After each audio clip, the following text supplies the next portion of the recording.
The moment my sister said it, the room exploded. "All 15 rentals are mine," she declared, her voice loud, rehearsed, victorious. "She gets nothing." People actually clapped. I watched my aunts smile. I watched my cousins nod. I watched my parents stay silent, and in that silence, choose her. I didn't interrupt. I didn't defend myself. I didn't even blink. I smiled. Slowly, deliberately, I turned my head toward my father. "Dad," I said, keeping my voice calm even though my chest was burning. "You really don't know, do you?" The applause died like someone had cut the power. My father froze, his face draining of color. My sister spun toward me, panic flashing through her confidence. "No, what?" she demanded. And that's when I realized something none of them had considered. They thought this meeting was about who deserved the properties. I knew it was about who legally owned them.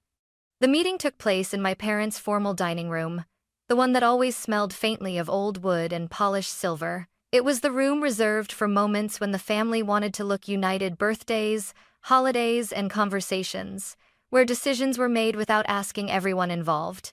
I arrived a few minutes late on purpose. When I stepped inside, every chair was already taken except one at the far end of the table. My sister sat near the head, right beside my father, her posture relaxed, confident, as if she belonged there more than anyone else. A thick leather folder rested in front of her, neatly aligned with the edge of the table. My mother stood behind her chair, one hand resting on the back, the other lightly touching my sister's shoulder. She didn't need to say anything. The message was clear. I took my seat quietly. No one greeted me. No one asked how I'd been. It was my uncle who broke the silence, clearing his throat as if he were opening a meeting at work. "Well," he said, glancing around the table, "we're all here. Let's talk about the properties." My sister didn't wait for permission. "As everyone knows," she began smoothly, folding her hands together, "I've been managing the rentals for years now, dealing with tenants, repairs, late payments, city inspections, all of it." She paused, letting the words settle, then continued. 15 rental properties, across 3 cities. That's not something you hand over to someone who doesn't understand how much work it takes. Several heads nodded. My aunt smiled approvingly. "She's right. She's always been the responsible one." My sister glanced at me, just briefly, before looking back at the others. "And Eleanor," she said, as if she were explaining something obvious to a child, "has never shown any real interest in the rentals." I felt the familiar tightening in my chest. "She has her own life," my sister continued. "Her own career, a desk job. Nothing wrong with that, but this," she gestured vaguely with one hand, "this isn't her world." Someone laughed softly. I kept my gaze on the table. My cousin leaned forward.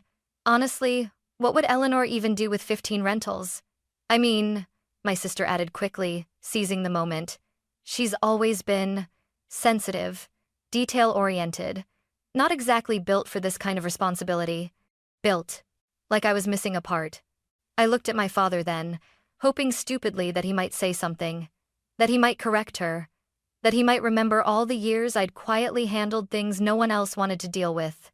He didn't meet my eyes. My mother finally spoke, her voice gentle, soothing, the way she always sounded when she wanted to smooth something over without changing anything. "We just want what's best for the family," she said. "Not for me. For the family." My sister straightened, sensing the room was fully behind her now. "So let's not dance around it," she said firmly. "I've already spoken with the accountant. I've handled the logistics.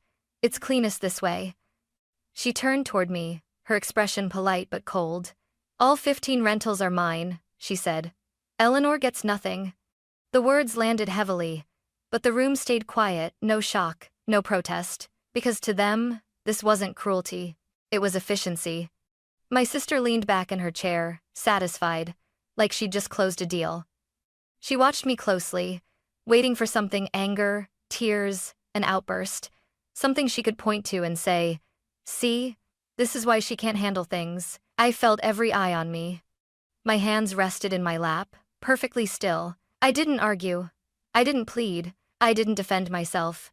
I lifted my head slowly and met her gaze. "Go on," I said calmly. "I'm listening." Her lips curved into a small, triumphant smile. She thought my silence meant acceptance. What she didn't understand, what none of them understood yet, was that I had been listening for years, and I hadn't come to this meeting unprepared. They kept talking after that. That was the strangest part. Once my sister made her declaration, the conversation shifted, as if my future had already been filed away and forgotten. Plates were nudged aside. Someone poured more water. My aunt asked whether the accountant should be looped in just to finalize things. I sat there, breathing slowly, listening.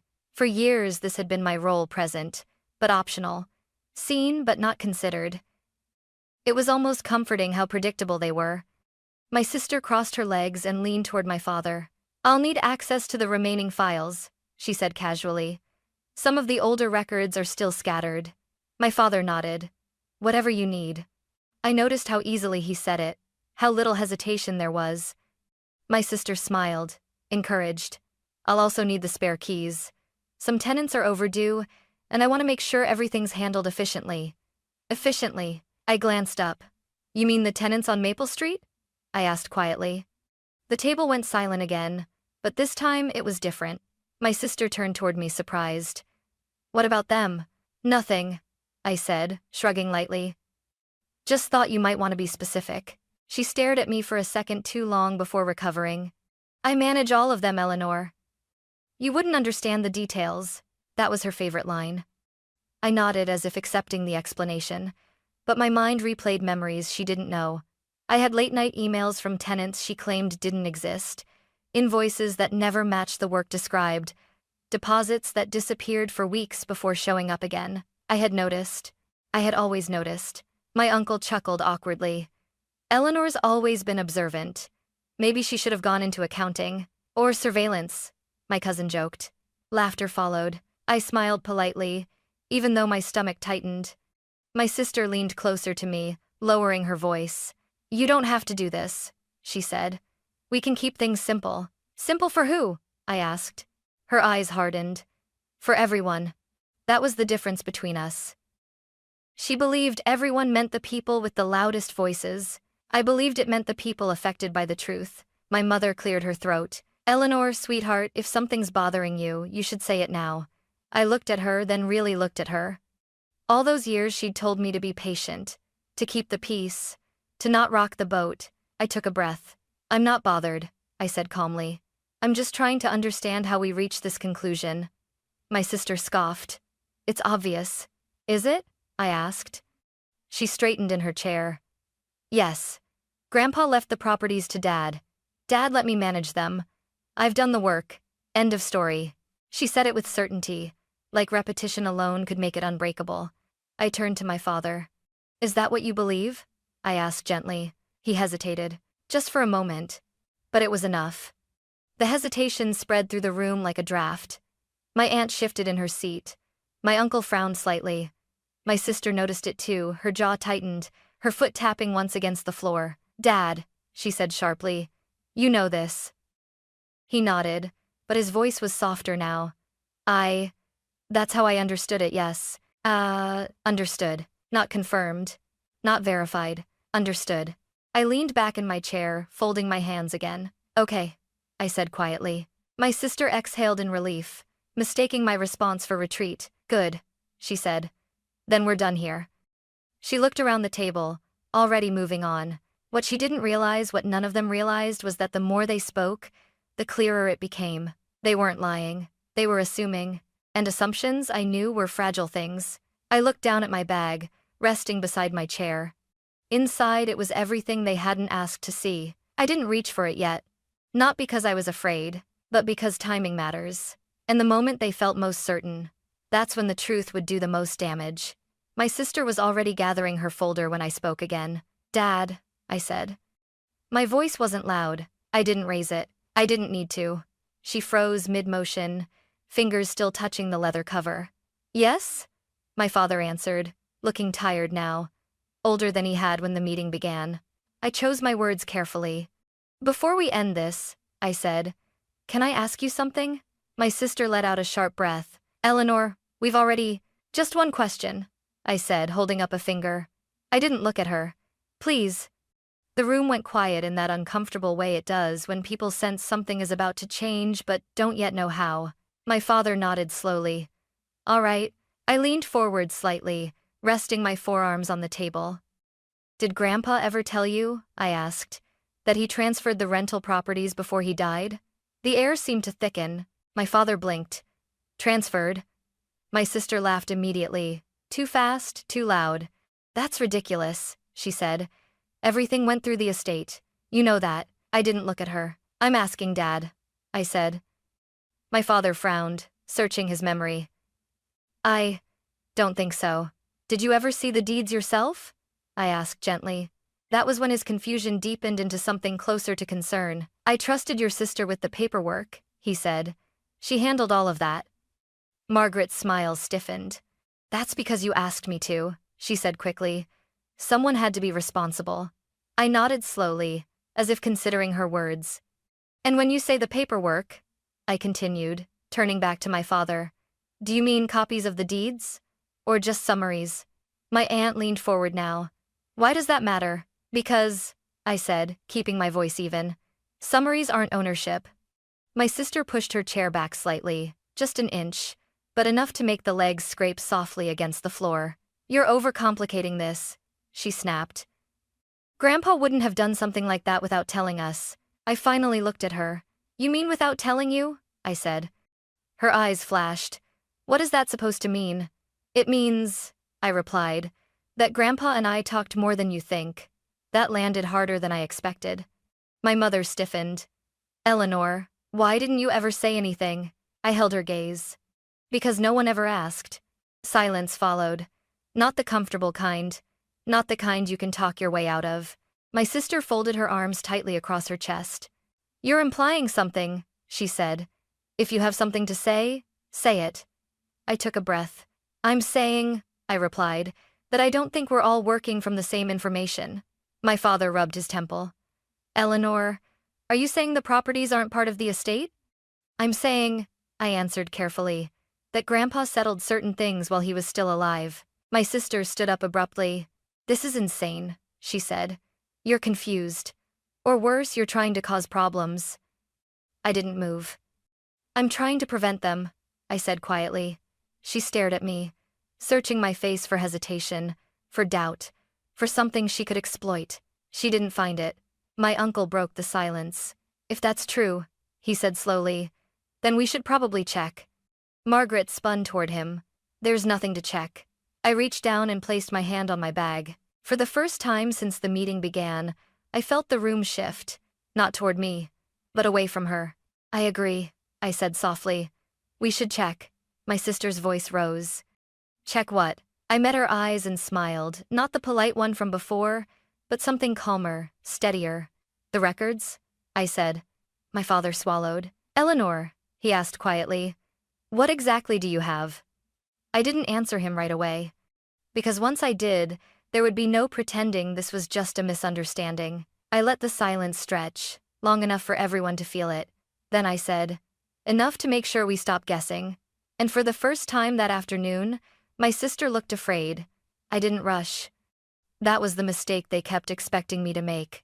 Instead, I opened my bag slowly, deliberately, letting the sound of the zipper fill the silence. Every eye in the room followed the movement, as if whatever I was about to pull out might physically strike someone. I took out my phone first and placed it on the table, screen down. Then I slid a thin folder forward plain, unmarked. Nothing like the thick leather binder my sister had brought to perform authority. Mr. Collins, I said, turning to our family attorney, could you pull up the county property records? My sister laughed, sharp and brittle. This is a waste of time. Mr. Collins hesitated. He glanced at my father, then at my sister, then back at me. Just the public records, I added calmly. Nothing private, nothing speculative. My father nodded, slower than before. Go ahead. The laptop opened. The projector hummed softly as the screen came to life. I read out the first address. Mr. Collins typed. Clicked. Paused. His eyebrows lifted. Owner. He read aloud, carefully. Eleanor Grace Whitmore. The room inhaled as one. My mother's hand flew to her mouth. That can't be right. It is, Mr. Collins said, eyes fixed on the screen. Recorded March 12, 2018. My sister stepped closer to the table. Pull the deed, she demanded. You're reading it wrong. He did. The document filled the screen, notarized, stamped. My grandfather's signature looping across the bottom in the handwriting I'd seen on birthday cards and letters for years. My name printed beneath it, clear, undeniable. That's one, I said quietly. The second address. Same result. The third. The fourth. 15 times. The same truth repeated itself, each one landing harder than the last. No one spoke. The only sound in the room was my sister's breathing too fast, too loud, like she was running out of air. My father sank back into his chair. You've owned them, he whispered, staring at the screen. This whole time? Yes, I said. Grandpa transferred them while he still could. My sister shook her head violently. No, that doesn't make sense. I handled everything. I would have known. I finally turned to her. You handled the management, I said. Not the ownership. That's not possible, she snapped. Why would he do that? I answered honestly. Because he didn't trust appearances, I said. He trusted records. My mother's voice trembled. Why didn't he tell us? He told me, I said. And he told me why. The words hung there, heavy. Mr. Collins cleared his throat. These transfers are legally valid, he said. They predate Mr. Whitmore's passing by over a year. My sister looked at my father, desperate now. Dad, say something. He couldn't. He was still staring at the screen, at the proof he'd never asked to see. I thought. He started, then stopped. I assumed. I nodded. That's what Grandpa was afraid of. My sister backed away from the table, her confidence draining with every step. You're twisting this, she said. You always twist things. I stayed where I was. No, I replied. I'm reading them. For the first time since the meeting began, the power in the room had shifted not because I raised my voice, not because I demanded anything, but because facts had a way of standing on their own. My sister looked around, searching for support. No one met her eyes. She turned back to me, her voice cracking. So, what are you saying? I met her gaze steadily. I'm saying, I replied, that this meeting isn't about who deserves the rentals. I paused, letting the weight of the moment settle. It's about who actually owns them. And with that, the story my family had believed for years finally collapsed under its own assumptions. For a moment no one moved. The proof was still glowing on the screen behind us, 15 addresses, 15 confirmations, 15 quiet indictments of everything my sister had just claimed. The meeting that had begun with applause now felt like a room waiting for a verdict. Margaret was the first to break. You planned this, she said, her voice sharp, brittle at the edges. You let me talk. You let me embarrass myself. I shook my head slowly. No, I said. You did that on your own.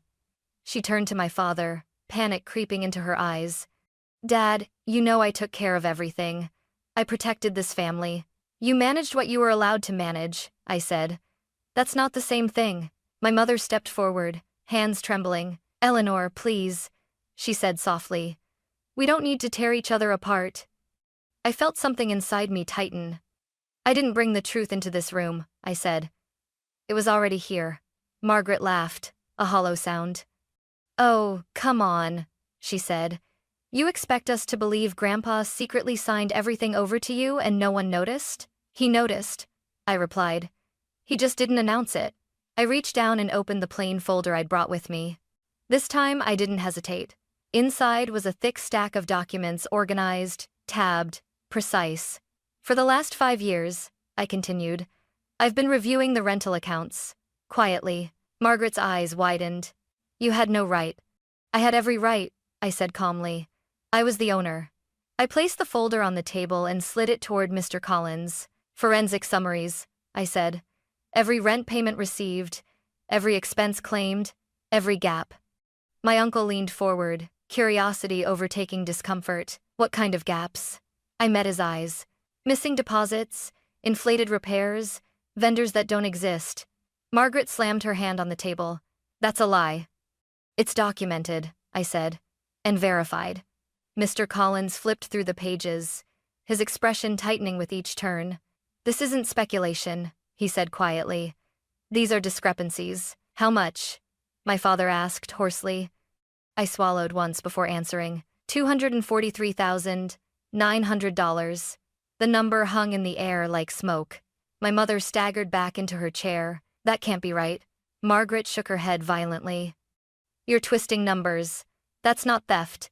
That's miscommunication. Miscommunication doesn't create phantom invoices, I replied. Or cash payments that never reach the account. She turned on me, eyes blazing. You stayed quiet on purpose. You wanted me to fail. I stood, slowly, steadily. I stayed quiet because Grandpa told me to, I said, my voice finally breaking through the careful calm. He warned me. He said if I spoke too soon, the truth would disappear under excuses. Sighed the peace education were man. My father looked up sharply. He warned you. About Margaret? Yes, I said. About anyone who confused access with entitlement. Margaret's voice cracked. You let me keep managing everything. You insisted, I said. I documented. She stared at me, disbelief giving way to something rawer. So what? She demanded. You're going to sue your own sister? I held her gaze. I'm going to protect what's mine, I said, and hold people accountable. My mother reached for my arm. Family doesn't do this. I gently pulled away. Family also doesn't decide someone's worth without asking, I said. I slid a sealed envelope across the table. My attorney's filing, I said. It goes in Monday. Margaret collapsed back into her chair, as if the strength had drained from her body. Her confidence, her certainty, the story she'd built for years, all of it folded inward. The room felt smaller now, heavier.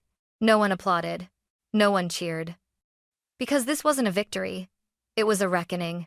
And as I looked around the table at the people who had once decided my future without me, I realized something else. The meeting wasn't about rentals anymore. It was about consequences. And for the first time, they were unavoidable. I didn't wait for anyone to say another word. There was nothing left to argue, and nothing left to explain. The facts were already on the table, glowing coldly from the screen, stacked neatly inside the folder I had brought. Staying would only invite bargaining, and I was done negotiating my own reality. I gathered my bag and stood. Eleanor, my father said quietly, his voice unsteady. Let's slow down. We can talk about this. We've been talking for years, I replied. This is the first time we're actually doing something. Margaret looked up at me then, her face pale, her confidence gone. You can't just walk away, she said. This affects all of us. That's exactly why I'm walking away, I answered. I left the dining room without looking back. By Monday morning, the filing was submitted. I sat in my attorney's office, my hands resting flat on the desk as the clerk stamped the documents received. The sound was small, almost anticlimactic, but it felt like a line being drawn through 5 years of silence. Done. By Tuesday, 2 investigators contacted me to schedule a meeting. We sat in a quiet coffee shop, my folder open between us, pages spread out like a map of decisions made without oversight. They asked questions. I answered calmly, methodically, the way I'd learned to when facts mattered more than feelings. No one raised their voice. No one accused me of anything. They simply took notes. That night, my phone vibrated nonstop. Margaret called. And called again. Then text messages appeared, one after another. I didn't realize. I thought everything was approved. I can fix this. I read them all without replying. An hour later, a voicemail came through. Her voice was shaking now, stripped of the authority she'd worn so easily at the meeting. Eleanor, please, she said. I'll pay it back. I swear, I never meant for this to happen. I listened once, then I deleted it. I typed a single message and sent it. Turn over the keys within 48 hours. She didn't respond. She didn't have to. By Thursday, I had already scheduled the locksmith. Standing outside the first rental property, keys warm in my palm, I didn't feel triumphant. I felt strangely grounded. The building looked ordinary, faded siding, chipped paint, a child's bike leaning against the fence. This was what everyone had been fighting over. Not power, not status, responsibility. When the locks clicked into place, the sound echoed more loudly in my chest than it did on the door. For the first time, the properties were not just mine on paper. They were mine in practice. That evening, I sent formal notices to vendors and tenants, introducing myself not as someone's sister, not as a background figure, But as the owner, I kept the language professional, neutral, protective, no drama, no revenge, just clarity. As I closed my laptop, exhaustion finally settled in, but underneath it was something unfamiliar. Relief. The system was moving now, and for once, it was moving in my direction. My father came alone that Saturday. No warnings, no messages beforehand. Just a knock on my apartment door, hesitant and uneven, like he wasn't sure he had the right to be there. When I opened it, he stood in the hallway with his hands clasped in front of him, shoulders slumped in a way I'd never seen before. He looked smaller, older. Not the man who used to command rooms with his voice, but someone who had realized too late how much he'd missed. "Can I come in?" he asked. I stepped aside. We sat at opposite ends of the couch, the space between us heavy with everything that had gone unsaid for years. He stared at his hands for a long moment before speaking. "I didn't know," he said quietly. "I waited. I thought," he continued, swallowing hard, "that letting Margaret handle things was the safest choice. She was loud, confident, always asking for control. And you?" His voice trailed off. "And I was quiet. I finished for him." He nodded, shame flickering across his face. "I took that for compliance," he said. "For comfort." I stood and retrieved the packet of documents from my desk, the copies of the deeds, the timelines, the records that had lived in my life long before they mattered to him. I handed them to him. "You could have known," I said gently. "All of this was public, you just never looked." His hands shook as he flipped through the pages. "He trusted you," he whispered. "Yes," I said, "but he also trusted you to ask questions." Tears welled in his eyes, and when he looked up at me, they finally spilled over. "I didn't see you," he said. "Not really, I'm so sorry." The apology didn't fix anything, but it mattered. "I spent years thinking I wasn't enough," I said softly. "That if I spoke louder, or pushed harder, you'd notice me." He shook his head, voice breaking. "You were always enough. I just wasn't paying attention." We sat in silence after that, not the tense kind, but the quiet that comes when there's nothing left to defend. He reached for my hand, tentative, like he wasn't sure I'd let him. I did. "I'm proud of you," he said finally. "Not because of the properties, but because you stood up for yourself." I believed him, not because the words were perfect, but because they cost him something to say. When he left, the apartment felt different. Lighter, not healed, but honest. And for the first time, I realized that recognition, even when it comes late, can still change the shape of a wound. That night, after my father left, I sat alone at my kitchen table with my laptop open and the windows cracked just enough to let the city breathe in. I drafted emails slowly, carefully, introductions to tenants, notices to vendors, confirmations to the bank. Nothing dramatic, nothing personal, just clarity. For the first time, my name didn't feel like something I had to defend. It was simply mine. Over the next few days, responses came in. Tenants thanked me for explaining things clearly. One woman told me she was relieved to finally know who to contact when something broke. Another said my grandfather had spoken of me once, years ago, with quiet pride. I closed my eyes and let that sit with me. The properties weren't trophies. They were responsibilities. Places where people live their lives, ordinary, fragile, important lives. That was the part everyone else had missed. Margaret stopped calling. I didn't know what consequences she would face, and I didn't try to control that. I had learned that accountability didn't require cruelty. It required boundaries. What surprised me most was how calm I felt. Not vindicated, not victorious, just steady. One evening, as I locked up my office and stepped into the cool air outside, I realized something else had changed too. I wasn't measuring myself against my sister anymore, or my parents, or anyone else's expectations. I had protected what was mine. I had told the truth when it mattered. And I had done it without becoming someone I didn't recognize.